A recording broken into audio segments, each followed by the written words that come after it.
We need to understand that people in authority lie. People in authority will abuse every power that we relinquish to them. And right now, we are giving them the power to micromanage every bit of our lives 24 hours a day. They're going to know where we are. They're going to know the money that we spend. They're going to have access to our children. They're going to have the right to compel unwanted medical interventions on us.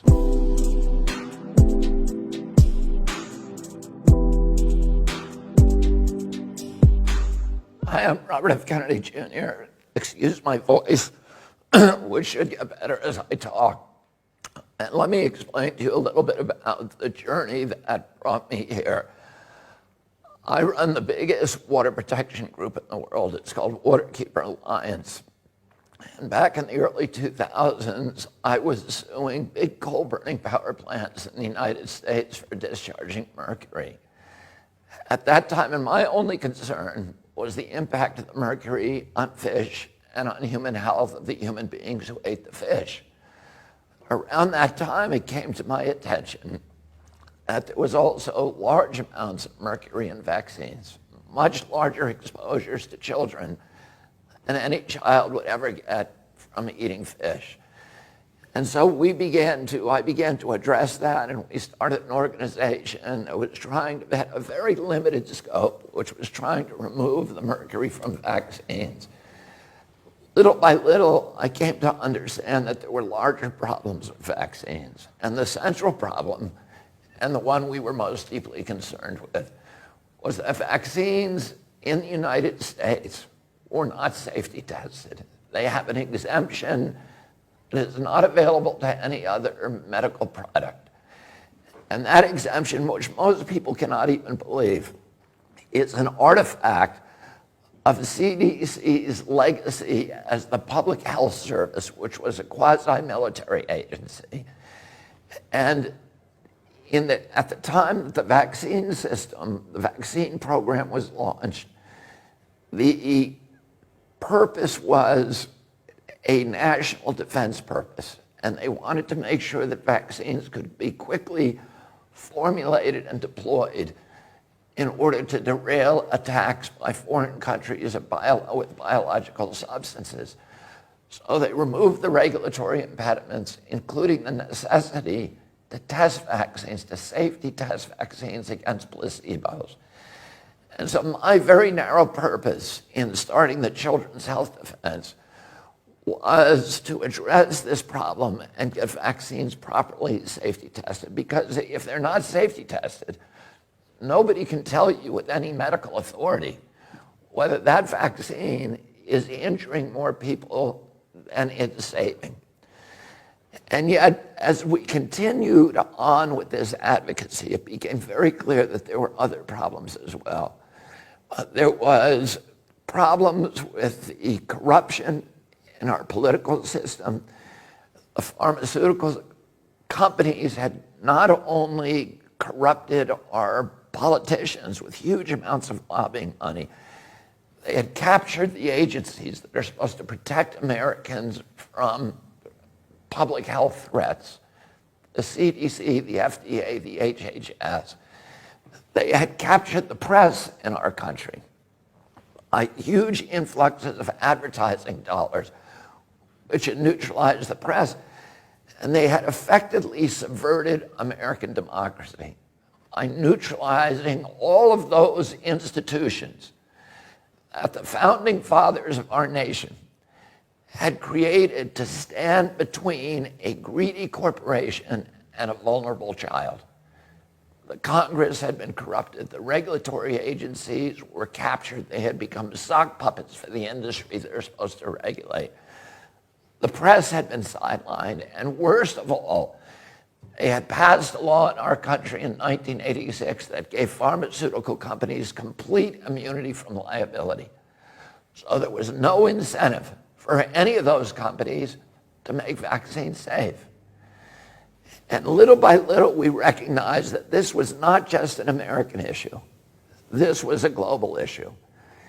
I came 2 years ago when I was arguing the Monsanto case, and I met my partner here is Senta Dupuy.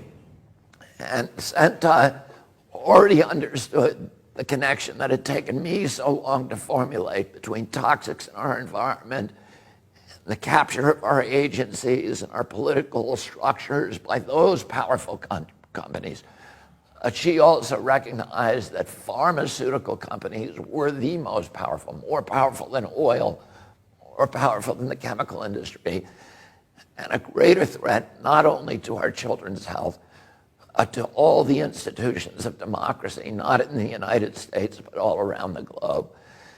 And I'm very glad that Tina Choi helped Senta to organize Children's Health Defense Europe. We are here today to announce, to launch the beginning of this organization. We've been very, very successful in the United States. We recognize that the pharmaceutical industry is operating and capturing politicians and running governments in every nation on the globe. And if we win this battle just in one nation, the United States, we're still going to lose it globally.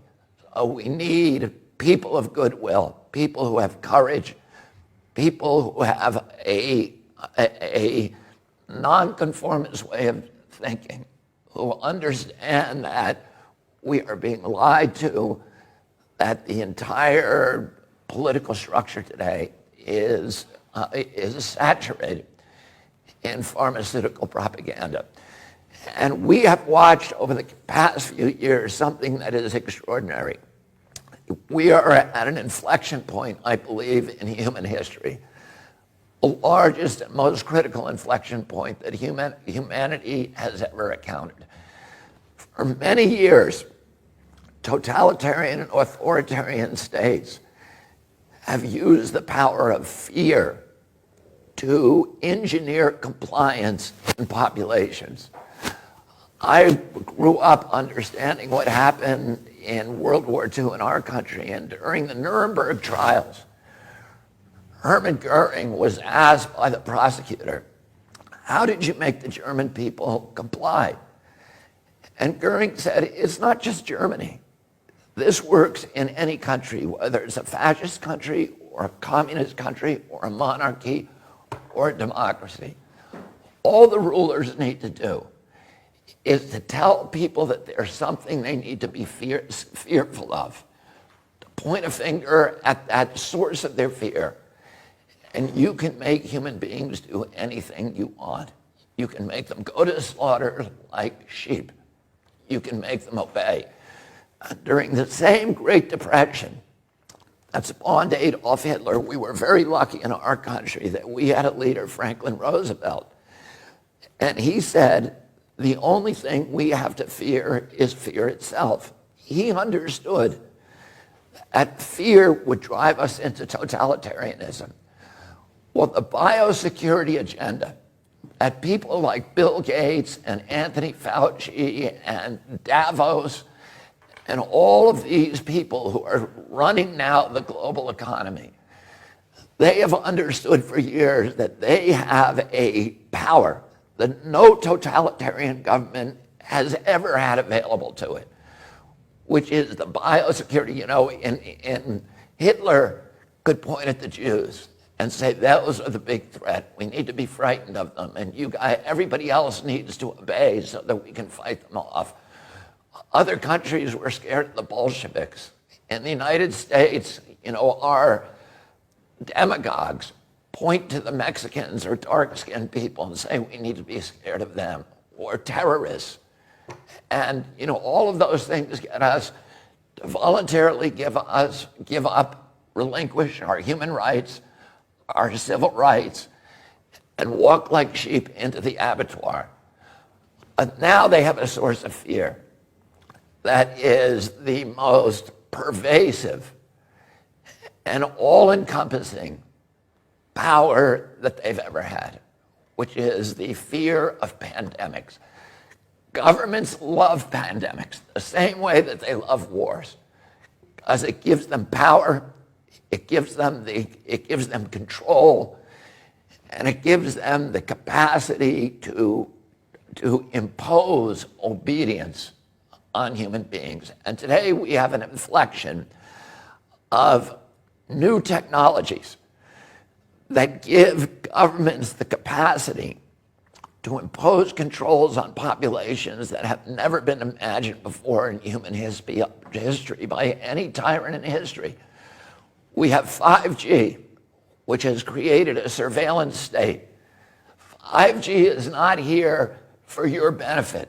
It's not here so that it's going to make your life better because you can download your video game in 6 seconds rather than 29.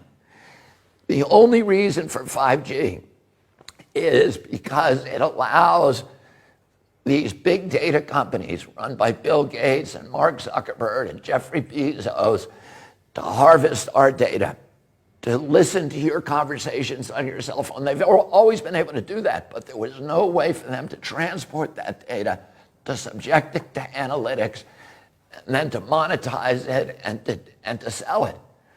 Bill Gates today is building a city in Arizona, 80,000 people, with a data center that will be able to take all of this new data, the data on your Alexis in your home. You think that Alexis is working for you? Alexis isn't working for you. She's spying on you. Your cell phone is spying on you. They have biometric facial recognition systems, your GPS. All the satellites that Bill Gates brags that his satellites will be able to monitor every square inch of the planet 24 hours a day.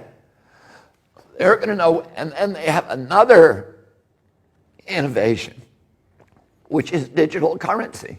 And once they have digitalized our currency and gotten rid of the cash economy, they have absolute control over us because they'll be able to tax every transaction. The banks will be able to cash in on every transfer of wealth, every transaction, no matter how minuscule, no matter how small. But also they'll be able to enforce obedience, because if you're disobedient, they'll be able to shut down your bank account and starve you, and you'll have no access to cash. And many people argue that this pandemic was a plandemic, that it was planned from the outset, that it's part of a sinister scheme. I can't tell you the answer to that. I don't have enough evidence. A lot of it feels very planned to me, but I don't know. I will tell you this. If you create these mechanisms for control, they become weapons of obedience for authoritarian regimes, no matter how beneficial or innocent the people who created them. Once you create them, they will be abused. 100% guarantee that they will be abused. And all of the people who are out on the street now, who are arguing with this new imposition that we're seeing all around us, of authoritarian control, of people being told, wear your mask. And you know, I think everybody in Europe, everybody in Germany, everybody in the United States, if they were told, here's why you should wear a mask, here's the science that says it will help, here is the science that says it works, that you will stop transmission to other people, everybody would wear it with no problem. What we know is that we're not being dealt with honestly. We're being told, this is the science. But it's not, it's an appeal to authority. It's science because Tony Fauci and Bill Gates tell us it's science. We want to see the studies. We want to see the studies on hydroxychloroquine. We want to see the studies on whether the lockdown is killing more people than the coronavirus. We want to see real science and real risk assessments. And we are not going to take the word. My father told me when I was a child, people in authority lie. And we all, if we are going to continue to live in a democracy, we need to understand that people in authority lie. People in authority will abuse every power that we relinquish to them. And right now, we are giving them the power to micromanage every bit of our lives 24 hours a day. They're going to know where we are. They're going to know the money that we spend. They're going to have access to our children. They're going to have the right to compel unwanted medical interventions on us. The Nazis did that in the camps in World War II. They tested vaccines on gypsies and Jews. And the world was so horrified after the war, we signed the Nuremberg Charter. And we all pledged when we do that, we would never again impose unwanted medical interventions on human beings without informed consent. And yet in 2 years, all of that conviction has suddenly disappeared. And people are walking around in mass where the science has not been explained to them. They are doing what they're told. They are these government agencies are orchestrating obedience. It is not democratic. It's not the product of democracy.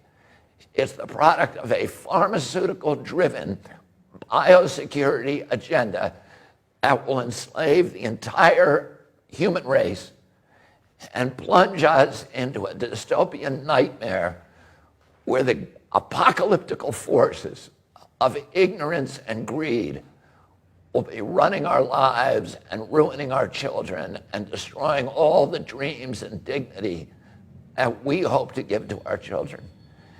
And the launch of this organization, Children's Health Defense in Europe, is a beachhead. It's an announcement to the world that we are not going to take it. We are building institutions to fight your institutions. And you have global institutions, and we now have a global institution. And we are going to be out tomorrow with the biggest crowd in German history, and they're all going to be saying peacefully the same thing. We are not going to let you take our democracy away. We are not going to let you take our health away. We are not going to let you take our freedoms away. We are not going to let you take our children away. And I'm very proud of the people that I'm sitting at this table with, who are people who have the courage to challenge, to speak truth to power, and to think independently, and to break away from the orthodoxies that are enslaving so much of the human race. Thank you.